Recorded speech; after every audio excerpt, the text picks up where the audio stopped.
Welcome back to clean news UP. चलिए देखते हैं उत्तर प्रदेश की 25 फटाफट बड़ी खबरों को। इससे पहले आप न्यूज को कहां से देख रहे हैं हमें कमेंट में बताना बिल्कुल ना भूलें। साथ ही हमारे फेसबुक पेज को भी फॉलो करें। फेसबुक पेज का लिंक डिस्क्रिप्शन में दिया गया है। यूपी की सरकारी अस्पतालों में गर्भवती महिलाओं को मिलेगी मुफ्त अल्ट्रासाउंड जांच की सुविधा। उत्तर प्रदेश की गर्भवती महिलाओं को अल्ट्रासाउंड जांच कराने के लिए अब रुपए खर्च नहीं करने होंगे। सरकारी अस्पतालों में अब गर्भवती महिलाओं को मुफ्त में अल्ट्रासाउंड जांच की सुविधा दी जाएगी। सार्वजनिक निजी सहभागिता मॉडल पर यह सुविधा उन्हें दिलाई जाएगी। खासकर ग्रामीण क्षेत्रों की महिलाओं को इससे सबसे अधिक राहत मिलेगी। यूपी के होम्योपैथिक मेडिकल कॉलेजेस में आने वाली है प्राचार्य और शिक्षकों की भर्ती। उत्तर प्रदेश के होम्योपैथिक मेडिकल कॉलेजेस में 7 प्राचार्य और 129 शिक्षकों की भर्ती की जाएगी। अभी कुल 8 होम्योपैथिक मेडिकल कॉलेजेस में से 7 कॉलेजेस में नियमित प्राचार्य नहीं है। यहां कार्यवाहक प्राचार्य के भरोसे कॉलेज चलाया जा रहा है। वहीं 129 शिक्षकों के खाली पद भी भरे जाएंगे। मेडिकल कॉलेजेस में विद्यार्थियों को गुणवत्तापरक शिक्षा देने के लिए खाली पदों को भरे जाने पर जोर दिया जा रहा है। प्रधानमंत्री मत्स्य संपदा योजना में 16,000 पालकों को मिलेगा अनुदान। राज्य सरकार 16,000 मत्स्य पालकों को प्रधानमंत्री मत्स्य संपदा योजना में अनुदान देगी। इससे मत्स्यिकी के क्षेत्र में राजस्व की बढ़ोतरी होगी और अधिक रोजगार के अवसर पैदा होंगे। ये बातें मत्स्य मंत्री संजय निषाद ने सोमवार को राष्ट्रीय मत्स्य आनुवांशिक संसाधन ब्यूरो तेलीबाग में विश्व मत्स्यिकी दिवस पर आयोजित प्रधानमंत्री मत्स्य संपदा संबंधी कार्यशाला में कही। उन्होंने कहा कि मत्स्य पालन को तकनीकी रूप से करने का समय आ गया है। इसलिए सभी मत्स्य पालक वैज्ञानिकों से समन्वय स्थापित कर तकनीकी रूप से मत्स्य पालन करें और मछलियों के आधार कार्ड, जिसे फिश टैगिंग कहा जाता है, उसकी भी जानकारी प्राप्त करें।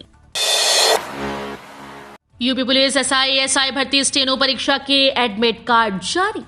उत्तर प्रदेश पुलिस भर्ती बोर्ड ने एसआई और एएसआई भर्ती 2020-21 कार्यशुलिपी परीक्षा के एडमिट कार्ड जारी कर दिए। यूपी पुलिस एसआई भर्ती परीक्षा में भाग लेने वाले अभ्यर्थी अपने एडमिट कार्ड बोर्ड की वेबसाइट uppbpp.gov.in पर प्राप्त कर सकते हैं। यूपी पुलिस एसआई भर्ती आशुलिपी परीक्षा का आयोजन 23 व 24 नवंबर को लखनऊ में किया जाएगा। लखनऊ गाजियाबाद समेत 7 जिलों में AQI 200 के पार। यूपी का नोएडा, गाजियाबाद और मेरठ में जहरीली हवा का प्रकोप कम होने का नाम नहीं ले रहा। यहां सबसे ज्यादा खराब हालत नोएडा की है। यहां AQI अभी भी 300 के पार है। हालांकि गाजियाबाद की स्थिति ठीक नहीं। यहां एक दिन तक AQI 300 के पार ही था। सोमवार की शाम को इस शहर में मामूली राहत देखने को मिली। नोएडा में सोमवार को सेक्टर 62 में वायु गुणवत्ता सूचकांक 324 दर्ज किया गया। पीएम मोदी देंगे 71,000 नियुक्ति पत्र। देश में युवाओं को रोजगार देने के अभियान के तहत पीएम नरेंद्र मोदी आज नई नौकरी पाने वाले 71,000 लोगों को नियुक्ति पत्र देंगे। पीएम नरेंद्र मोदी ने इसी साल की शुरुआत में 18 महीने के अंदर 10 लाख नौकरियां केंद्रीय विभागों में दिए जाने का ऐलान किया था। केंद्र सरकार की रोजगार मेला स्कीम के तहत ये नियुक्ति पत्र दिए जाएंगे। केंद्र सरकार की ओर से जारी प्रेस नोट के मुताबिक रोजगार मेला पीएम नरेंद्र मोदी के उस प्रयास के तहत एक कदम है जिसके जरिए वे रोजगार सृजन पर फोकस कर रहे हैं। ये रोजगार मेला देश में अवसर प्रदान करेगा। यूपी के जिले में सभी मंदिर मस्जिद में सीसीटीवी लगाने के निर्देश। उत्तर प्रदेश के एक जिले में मंदिर मस्जिद समेत सभी धार्मिक स्थलों पर सीसीटीवी लगाने का निर्देश दिया गया है। यह निर्देश जिले के डीएम की तरफ से दिया गया। इसके पीछे के कारणों पर बताया गया कि पिछले दिनों घटी एक घटना के कारण आदेश देना पड़ा। मामला शाहजहांपुर का है। यहां पिछले दिनों एक धार्मिक स्थल में पवित्र ग्रंथ की कथित बेअदबी का मामला सामने आया था। जिलाधिकारी ने कहा कि इस घटना को देखते हुए यहां सभी धार्मिक स्थलों पर सीसीटीवी कैमरे लगाने के निर्देश दिए गए। उन्होंने बताया कि पहले चरण में बड़े धार्मिक स्थलों और बाद में छोटे धार्मिक स्थलों पर सीसीटीवी कैमरे लगाए जाएंगे। किसानों को दिए गए मुफ्त में बीज। राजकीय बीज गोदाम कृषि इकाई केंद्र लालगंज पर चना किट वितरण कार्यक्रम का आयोजन किया गया। मुख्य अतिथि भाजपा जिला उपाध्यक्ष योगेंद्र राय व युवा मोर्चा मंडल अध्यक्ष आनंद राय थे। कार्यक्रम में राजकीय बीज गोदाम एसएमएस अधिकारी मुन्ना लाल विश्वकर्मा, बीज गोदाम प्रभारी लालगंज, सौरभ मौर्य, आकृति दत्त उपदेशक, राम मिलन, अजय, राकेश सिंह, प्रमोद यादव सभी कर्मचारी उपस्थित रहे। कृषि अधिकारी मुन्ना लाल विश्वकर्मा ने बताया कि सूखा होने के कारण किसानों को सरसों के बीज, चने का बीज, तोरिया का बीज, मसूर का बीज का वितरण अभी तक किया जा चुका है। यूपी पुलिस में 21,000 सिपाहियों के प्रमोशन की प्रक्रिया पूरी। यूपी पुलिस में तैनात सिपाहियों के लिए अच्छी खबर है। उत्तर प्रदेश पुलिस विभाग में 21,000 से अधिक सिपाहियों के प्रमोशन की प्रक्रिया लगभग पूरी हो गई। अब इन सिपाहियों की तैनाती के लिए आदेश जल्द जारी किया जाएगा। हालांकि अभी विभाग की तरफ से कोई निश्चित डेट नहीं की गई है। जानकारी के मुताबिक डीजीपी मुख्यालय में 21,000 सिपाहियों का प्रमोशन वरिष्ठता के आधार पर किया जाएगा। इसके बाद इन पुलिसकर्मियों को हेड कांस्टेबल के रूप में जिलों में तैनाती दी जाएगी। अब 3 नहीं 4 साल में होगा ग्रेजुएशन। बीए बीएससी बीकॉम करने वाले जिन लोगों को अब तक 3 साल में ही ग्रेजुएशन की डिग्री मिल जाती थी, उनके लिए बड़ी खबर है। अब उनकी ग्रेजुएशन की डिग्री 3 साल की नहीं बल्कि 4 साल में मिलेगी। दरअसल 4 ईयर अंडर ग्रेजुएट पाठ्यक्रम की रूपरेखा बनकर तैयार हो चुकी है। आने वाले शैक्षणिक सत्र 2023-24 से सभी विश्वविद्यालयों के नए छात्र 4 वर्षीय अंडर ग्रेजुएट पाठ्यक्रमों आदि में दाखिला ले सकेंगे। यूजीसी ने 4 वर्षीय अंडर ग्रेजुएट पाठ्यक्रमों के लिए सभी आवश्यक नियम और दिशा निर्देश तैयार कर दिए हैं।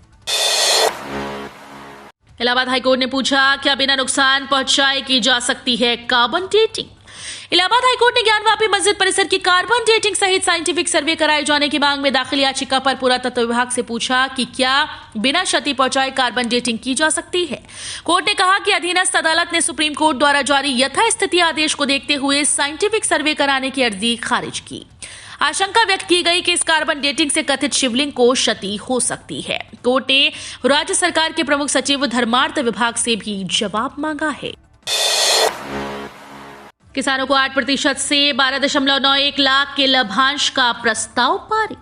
बागपत के कृषक सेवा सहकारी समिति बिनौली में सोमवार को समिति की वार्षिक साधारण सभा की बैठक और संगोष्ठी हुई, जिसमें किसानों के लिए 12.91 लाख के लाभांश का वितरण प्रस्ताव पारित किया गया। संगोष्ठी में पूर्व सहायक विकास अधिकारी योगेंद्र मलिक ने कहा कि केंद्र व प्रदेश सरकार किसानों के उत्थान के लिए विभिन्न योजनाएं चला रही है। किसान इन योजनाओं की जानकारी लेकर लाभ उठाएं।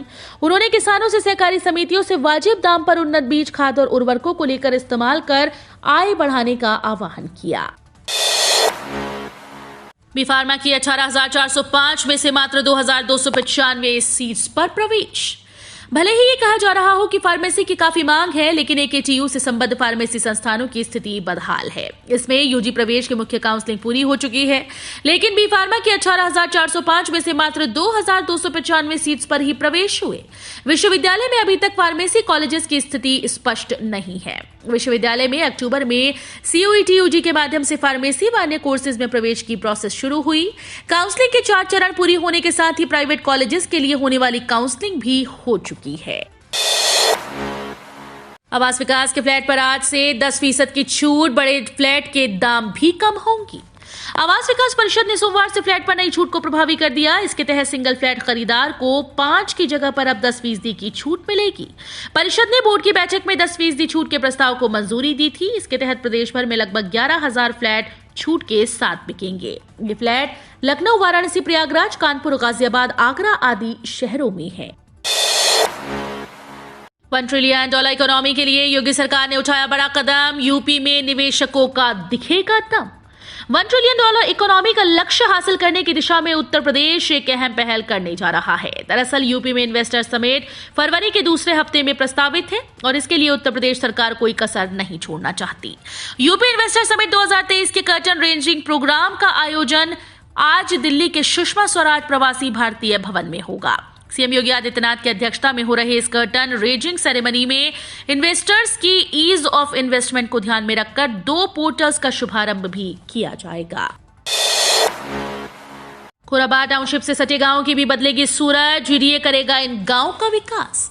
गोरखपुर विकास प्राधिकरण की ओर से प्रस्तावित खोराबार टाउनशिप और मेडी सिटी से सटे गांव के दिन भी बहुरने वाले हैं। टाउनशिप के विकास के साथ ही जीडीए इन गांव में भी ढांचागत विकास करने जा रहा है। इसकी तैयारी कर ली गई है। टाउनशिप लॉन्च करने के साथ ही यहां भी विकास कार्य शुरू करा दिए जाएंगे। गांव में विकास पर होने वाले खर्च का वहन जीडीए के द्वारा किया जाएगा। पटाखा फैक्ट्री हादसा, 12 मृतकों को 5-5 लाख का मुआवजा। भदोही के रोटहा में 2019 में पटाखा फैक्ट्री में विस्फोट में जान गंवाने वालों के परिजनों को राष्ट्रीय मानवाधिकार आयोग की ओर से मुआवजा मिलेगा। स्थानीय पुलिस मृतकों के परिजनों की तस्दीक करने में जुट गई। जल्द मुआवजा देने के लिए पुलिस ने कार्यवाही शुरू कर दी। पुलिस अधीक्षक डॉक्टर अनिल कुमार ने बताया कि राष्ट्रीय मानवाधिकार आयोग की ओर से मृतकों के परिजनों को 5-5 लाख और घायलों को 2-2 लाख रुपए का मुआवजा दिया जाएगा। मृतकों के परिजनों की तस्दीक की जा रही है ताकि उन्हें मुआवजा जल्द मिल सके। आयुष कॉलेजेस में दाखिले में हेराफेरी, निलंबित किए जाएंगे गिरफ्तार कर्मचारी। आयुष कॉलेजेस में दाखिले में हुई हेराफेरी मामले में गिरफ्तार किए गए निदेशालय के कर्मचारी राजेश सिंह और कैलाश भास्कर को आज निलंबित कर दिया जाएगा। इसके बाद डिस्पैच विभाग से जुड़े अन्य कर्मचारियों को भी आरोप पत्र दिया जाएगा। आयुष कॉलेजेस में हुई हेराफेरी के मामले में professor SN Singh, professor Umakant को निलंबित किया जा चुका है, जबकि इन दोनों के साथ ही विभाग के लिपिक राजेश सिंह और कैलाश भास्कर को STF ने गिरफ्तार किया है। अब इन दोनों पर लगे आरोपों की पड़ताल करने के बाद अन्य कर्मचारियों पर भी कार्रवाई होगी। अखिलेश का भाजपा सरकार पर निशाना, कहा यूपी में महिलाओं पर हो रहा अपराध। अखिलेश यादव ने शारदानंद सरस्वती के समाधि स्थल पर पुष्प अर्पित किए। इसके बाद भंडारे में प्रसाद ग्रहण किया। यहां पत्रकार वार्ता में अखिलेश यादव ने कहा कि महिलाओं की सुरक्षा को लेकर यूपी सरकार नाकाम रही। इसी के चलते कभी बेटी सूटकेस में मिलती है तो कभी आजमगढ़ जैसे जघन्य अपराध होते हैं। आज प्रदेश में महिलाओं पर सबसे अधिक अपराध हो रहे हैं। पूर्व मुख्यमंत्री ने कहा कि प्रदेश में आज महिलाएं और बेटियां खुद को सुरक्षित महसूस नहीं कर रही। वहीं सरकार ये स्वीकार करने को तैयार नहीं कि उनकी कानून व्यवस्था खराब है। नया स्टेप अप क्रेडिट कार्ड हुआ जारी। क्रेडिट लिमिट पर मिलेगा 6.6% का इंटरेस्ट। अब तक अपने क्रेडिट कार्ड पर लोगों के पैसे कटने की जानकारी सुनी होगी, लेकिन अब मार्केट में ऐसा क्रेडिट कार्ड आ गया है जो आपको क्रेडिट कार्ड रखने के ऊपर फिक्स डिपॉजिट के तौर पर 6.6% तक का ब्याज देगा। SBM बैंक और पैसाबाजार.com मिलकर स्टेप अप क्रेडिट कार्ड प्रस्तुत किया है, जिसमें आपको 6.6% का फिक्स डिपॉजिट ब्याज दर दिया जाएगा और ये क्रेडिट कार्ड बिना किसी सिबिल स्कोर के भी जारी हो सकेगा। आम लोग भी इस क्रेडिट कार्ड का फायदा उठा सकेंगे। ताजमहल में फिर सामने आया नमाज पढ़ने का मामला। हिंदूवादी संगठन ने जताई नाराजगी। ताजमहल में एक बार फिर से नमाज पढ़ने का मामला सामने आया। सोमवार को सोशल मीडिया पर एक वीडियो वायरल हुआ जिसमें एक पर्यटक उद्यान में नमाज पढ़ता दिखाई दे रहा है। पास में एक महिला भी बैठी हुई है। ASI के अधिकारी का कहना है कि ये वीडियो कब का है, इसकी जांच कराई जा रही है। उधर इस मामले में अखिल भारतीय हिंदू महासभा ने नाराजगी जताई। यात्रियों के लिए कोहरा फिर बना मुसीबत। 30 ट्रेन दिसंबर से 3 माह तक निरस्त। रेलवे प्रशासन ने हर साल की तरह इस बार भी रेलवे ट्रैक पर ट्रेन का लोड कम करने के लिए कोहरे का सहारा लेते हुए ट्रेन के निरस्तीकरण का फरमान जारी कर दिया। पिछले कई सालों से ट्रेन ठंडियां शुरू होने से पहले निरस्त होती रही है। रेलवे अपना इंफ्रास्ट्रक्चर ऐसा नहीं कर पाया कि ट्रेन चलती रही और यात्रियों को कोहरे में ट्रेन के निरस्तीकरण से नुकसान न उठाना पड़े। उल्टे उत्तर रेलवे प्रशासन ने 15 जोड़ी ट्रेन को रद्द करने का निर्णय किया। वाराणसी में चल रहे अग्निवीर भर्ती में पहली बार दौड़ में सफल होने वाले अभ्यर्थियों का आंकड़ा 400 पार। अग्निपथ योजना के तहत अग्निवीरों की भर्ती रैली में सोमवार को सोनभद्र के रॉबर्ट्सगंज, दुद्धी और बलिया के बलिया सदर तहसीलों के अभ्यर्थी शामिल हुए। 7,009 ने आवेदन किया था, जिसमें से 5,931 को दौड़ में शामिल होने का मौका मिला। इसमें से 412 सफल हुए। अभी तक की भर्ती रैली में पहली बार सफल होने वालों को आंकड़ा 400 के पार हो गया है। संस्कृति भवन का मालिकाना हक के बनेंगे कागज, कुलपति के निर्देश। डॉक्टर भीमराव अंबेडकर विश्वविद्यालय के बाग फरजाना स्थित संस्कृति भवन के मालिकाना हक के दस्तावेज को लेकर कुलपति ने निर्देश दे दिए हैं। ADA से नक्शा पास कराने की प्रक्रिया भी की जाएगी। संस्कृति भवन को लेकर कुलपति ने पूरी जानकारी मांगी। वर्तमान में संस्कृति भवन में 3 विभाग संचालित हैं। इसमें इतिहास, ललित कला संस्थान और institute of tourism and technology शामिल हैं। भारत न्यूजीलैंड के बीच निर्णायक मुकाबला आज। भारत और न्यूजीलैंड के बीच T20 सीरीज का तीसरा और आखिरी मैच नेपियर में आज खेला जाएगा। इस मैच के जरिए सीरीज के विजेता का फैसला होगा। यह मैच बेनतीजा होने पर या भारत के जीतने पर टीम इंडिया सीरीज अपने नाम करेगी।